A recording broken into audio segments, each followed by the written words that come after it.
So చూస్తున్నారు కదా sir ఏం చెప్తున్నాడంటే ఇప్పుడు ఇక్కడ ఆల్చిప్పలకు సంబంధించిన ఒక ఆపరేషన్ అయితే జరుగుతున్నది. మరి ఈ డాక్టర్ ఎక్కడి నుండి వచ్చినారు, ఏ విధంగా ఆపరేషన్ చేస్తున్నారు అనేది వారైతే చెప్తారు. సో మనం ఆ ఎక్స్ట్రీమ్లో అయితే చూద్దాం. సార్ ఓకే, చెప్పండి. యాక్చువల్లీ ఇది ఆల్చిప్ప మనకు సముద్రం అడుగు భాగంలో కానీ, చెరువులలో కానీ, కుంటలలో కానీ, కాలువలలో కానీ దొరికే ఈ ఆల్చిప్పను మనం యాక్చువల్గా ఎక్కడైతే ఇవి మన ఆంధ్ర తెలంగాణలో మాత్రం ఇక్కడ లేవు.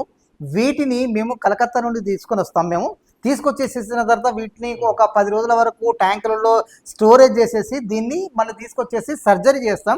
సర్జరీ మీన్స్ ఏంటిదంటే దీంట్లో ఇవి న్యూక్లియస్ ఏదైతే మనం దీంట్లో న్యూక్లియస్ ఇన్సర్ట్ చేస్తామో ఆ ఇన్సర్ట్ చేసిందే అదే ఆకారంలో మాత్రము ఇది ఒక ముత్యంగా తయారై బయటికి వస్తుంది.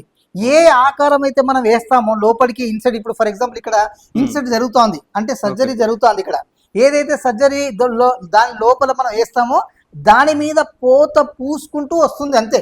దాన్ని ఏం చేయదు. మనం ఏ ఆకారం వేసినా సరే గుండ్రంగా వేసినా కూడా గుండ్రంగా వస్తుంది, ఏ షేప్లో వేస్తే ఆ షేప్ ప్రకారంగా ఇక్కడ వస్తుంది. కాబట్టి దీన్ని న్యూక్లియస్ అంటారు.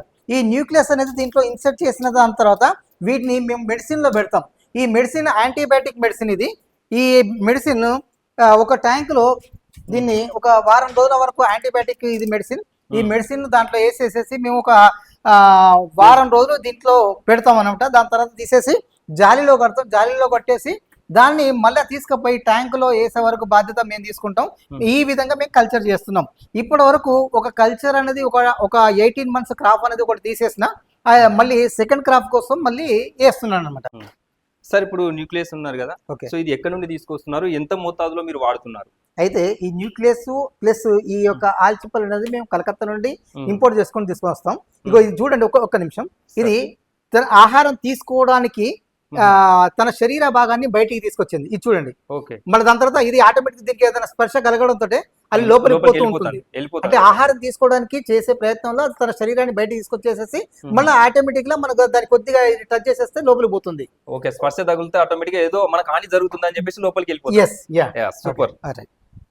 సో ఇప్పుడు మనకు కోల్కతా యూపీ నుండి తీసుకొస్తున్నారు కదా ఇవి. అవునండి. సో ఇవి తీసుకురావడానికి ట్రాన్స్పోర్ట్ అవ్వచ్చు. సో మీరు అక్కడ ఇవి దొరుకుతున్నాయి అనేది మీకు ఎలా తెలుసు? మాకు ఆల్రెడీ మాకు ఫ్రెండ్స్ ఉన్నది, మా నెట్వర్కింగ్ ఉన్నది కాబట్టి మేము అక్కడ నుండి తీసుకొని వస్తాం. ఓకే, సో ఇక వీటి గురించి మాట్లాడుకుంటూ మనం అక్కడ ఎక్కడైతే మీరు సాగు చేస్తున్నారో ట్యాంకుల దగ్గరికి అక్కడికి వెళ్దాం. ఓకే.